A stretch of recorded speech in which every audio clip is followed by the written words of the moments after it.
Okay, so this is going to be a brief tutorial about what plagiarism is and how you can avoid it. Plagiarism is taking someone else's work and passing it off as your own. How does one avoid plagiarizing? It's actually pretty simple.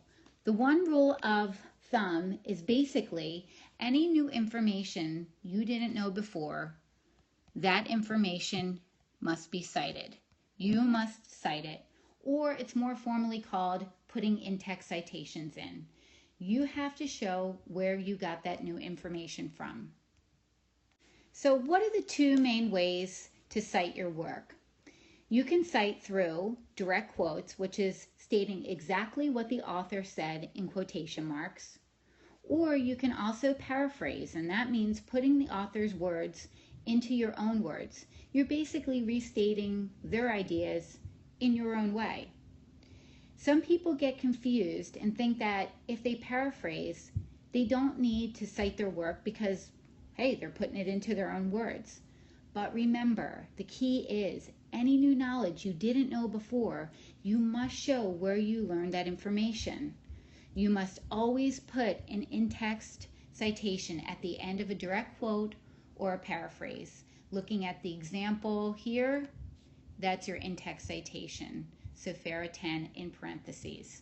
That's just one example. So what are the instances when you don't need to cite? One instance would be common knowledge. Everyone knows the Declaration of Independence was signed in 1776, so no need to cite. Widely known facts do not need to be cited. You also don't need to cite your own knowledge, whatever previous knowledge that you had to reading what you read. You don't need to cite, obviously, your own ideas, your own opinions, and experiences.